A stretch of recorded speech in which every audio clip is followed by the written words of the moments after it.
짱구네 집 짱구와 가족들은 뿔이 나 있는데요. 그 이유는 다름 아닌 부실한 반찬 때문에 뿔이 나 있는 거였습니다.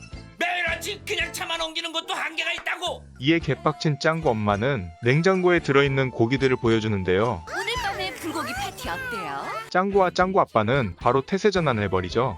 오늘 밤 불고기를 위해 아침은 참지 뭐. 그렇게 짱구와 가족들은 아침밥을 맛있게 먹으려고 하는데 갑자기 어떤 차가 짱구네 집 담을 박살내버리는데요. 그 차 안에선 이상한 아저씨가 내리고 갑자기 숨겨달라고 하죠. 제발 숨겨줘. 악당들한테 쫓기고 있어. 아이, 뒤이어 누가 봐도 악당같이 생긴 사람이 들어오고 이상하게 생긴 아저씨를 데려가려고 하는데요. 말랑 물건을 일 있네. 이상하게 생긴 아저씨는 짱구 가족한테 물건을 맡겼다고 뻥을 쳐버리죠. 이 때문에 짱구 가족도 끌려가게 생겼는데요. 당신들도 우리하고 같이 가줘야겠어. 짱구 가족은 억울함을 호소해보지만 먹히지 않자 결국 도망을 치죠. 짱구 가족은 원장님 정원에 잠시 숨어있는데 밖에 아무도 없는 걸 보고 짱구네 유치원에서 잠시 한숨을 돌리는 짱구 가족. 방금 들어온 속보입니다. 짱구네 가족은 그 짧은 사이 현상수배가 걸렸고 근처에 사시는 주민 여러분 조심하시기 바랍니다. 포상금이 나온다고 합니다. 다시 한번 전해드리겠습니다. 말도 안 돼요. 이 내용들은 모든 방송국에서 생중계가 되고 충격에 빠진 짱구 가족은 유치원을 빠져나와 사정을 얘기해 보자고. 경찰서에 가봤지만 이미 경찰서에도 틀렸어. 도망쳐.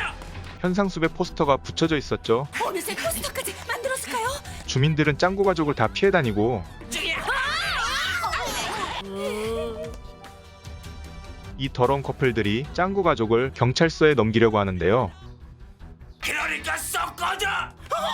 이에 쫄아서 도망가는 더러운 녀석들. 하지만 지혜 누나도! 짱구가 좋아하는 지혜 누나마저 누나 보고 싶었어요! 짱구야 미안해! 짱구를 피하게 되고 짱구는 큰 충격에 빠지죠. 하지만 슬퍼할 겨를도 없이 도망을 쳐야 하는 짱구 가족. 사람들을 피해 아무도 없는 가게에 잠시 숨고 뉴스를 켜보는데 짱구네 집은 이미 봉쇄됐고 액션 가면과 짱구 회사 식구들마저 짱구네를 손절을 해버리고 말죠. 그런 사람의 후배였다니 부끄럽습니다. 이대로 있다간 붙잡힐 텐데 뭔가 좋은 수가 없을까? 좋은 아이디어가 떠오른 짱구 엄마는 사람들이 알아채지 못하게 완전 분장을 했는데요.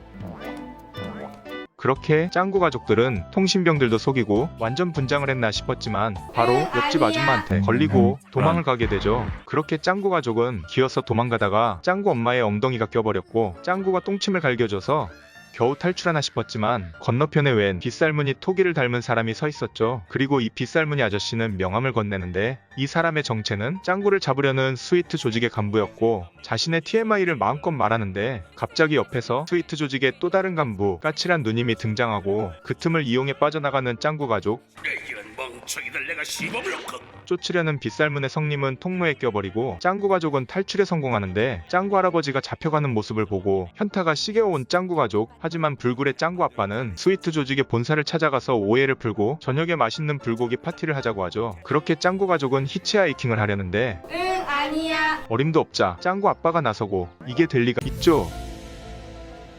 깨이 성님은 짱구 아빠가 남자인 걸 알면서도 뽀뽀를 갈기려고 하는데요. 하지만 거기서 빗살무늬 성님을 다시 마주치고 놈들이 지나갔어요. 또 도망자 신세가 됐습니다. 그런데 갑자기 차가 전복되고 흩어지게 된 짱구 가족. 대답해봐. 짱구 아빠는 겨우 흩어졌던 짱구를 찾게 되죠. 그렇게 짱아도 찾았지만 또 다시 흩어지게 되는데요. 그렇게 짱구는 태안반도로 향하게 되는데 가는 길에 떡잎 마을 놀이터를 보게 되고 친구들이 생각난 짱구는 친구들이 모여있는 집으로 향하지만 훈발놈이 짱구를 팔아먹었죠. 그렇게 붙잡힌 짱구, 까칠한 누님이 와서 잘했다며 훈발놈과 친구들에게 상을 주죠. 친구들은 죄책감을 느끼는 것 같은데 훈발놈은 그 와중에 사탕을 먹으려고 하는데요. 짱구는 잡혀가는 도중 기지를 발휘해 도망을 치죠. 한편 짱구 아빠는 가족을 못 찾고 좌절해 있는데 옆에서 짱아의 목소리가 들려오자 그쪽으로 가봤지만 짱아가 아니었죠. 개빡친 짱구 아빠는 물개를 던져버리고 돌아서려는데 멀리서 짱아와 흰둥이가 보이는데요. 그 시각 짱구는 까칠한 누님을 피해 높은 벽을 넘고 도망을 가려 하고 있는데요. 포기하고 그만 항복해. 하지만 짱구는 최소그마 챌린저였죠. 위기에 처한 그 순간 짱구 친구들이 짱구를 도우러 왔죠. 친구들은 짱구한테 사과를 하고 배신해서 정말 미안해. 태안반도까지 책임지고 데려다 줄 테니까. 그리곤 도망을 치죠. 그 시각 짱구 가족은 태안반도로 향하고 짱구와 친구들은 여러 이동 수단을 이용해 도망을 치죠. 태안반도로 가려면 이 방법밖에 없어. 태안반도로 향하는 도중에 멀리서 아이스크림을 팔고 있는 걸 보고 더웠던 아이들은 아이스크림을 먹으러 가봤지만 함정이 없고 짱구와 친구들은 또다시 도망을 치게 됩니다. 제2부대 준비해. 아이들은 대관람차를 타 몸을 잠시 숨기죠. 하지만 그 또한 헬기 때문에 발각됐고 짱구와 친구들은 죽을 힘을 다해 도망을 치다 롤러코스터에 숨게 되는데 갑자기 롤러코스터가 출발해버리고 안전바를 내려야만 돼. 짱구와 친구들은 롤러코스터에서 사투를 벌입니다. 그때 훈이가 짱구에게 믿음을 주기 위해 악당들에게 나서게 되는데요.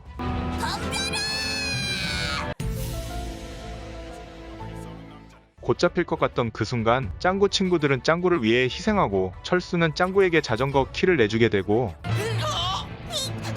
짱구는 태안반도로 도망을 칩니다. 그러는 동안 짱구 아빠는 집에서 불고기를 먹는 상상을 하고 짱아도 시원한 분유 상상 먹방을 하고 있는데요. 그리고 다시 태안반도로 향하고 그 시각 짱구 엄마도 상상 먹방을 시작합니다.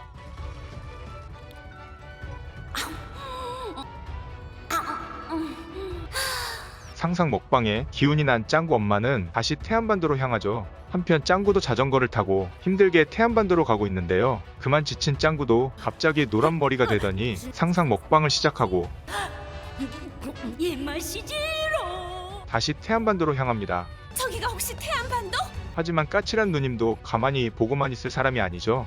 그렇게 짱구 뒤까지 쫓아왔고 짱구는 수많은 공격을 받다가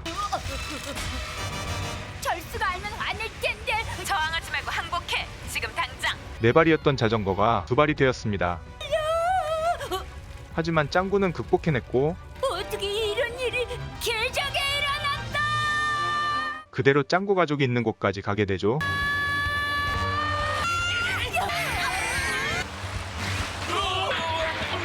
그렇게 짱구 가족은 다시 재회를 했고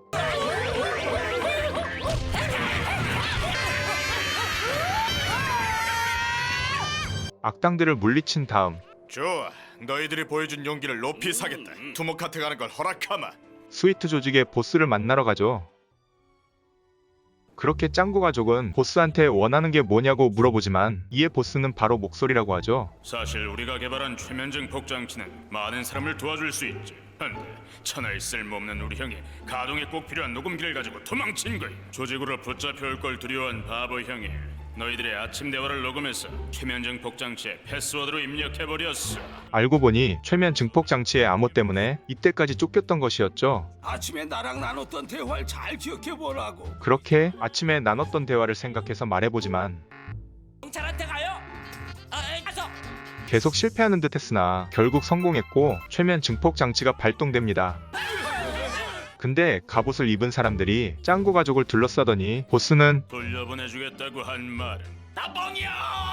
암호를 바꾸는 건 불가능해 항상 짱구네 가족 목소리가 필요하다며 항상 여기 있어야 한다는데요. 이 장치를 쓰면 다른 사람의 뇌를 마음대로 조종할 수가 있지. 그러더니 갑자기 괴상한 노래를 부르면서 짱구 가족의 모습을 다른 사람들과 똑같이 만들어 버리는데요. 많은 인파 속에서 자신들과 똑같이 변한 두목을 찾는 짱구 가족. 이런 땀을 흘리지 않잖아. 하지만 두목은 온데간데 없어졌고 창문 밖을 보는데 두목은 케이블카를 타고 도망을 가고 있었는데요. 하지만 짱구 가족은 미친 행 유저였고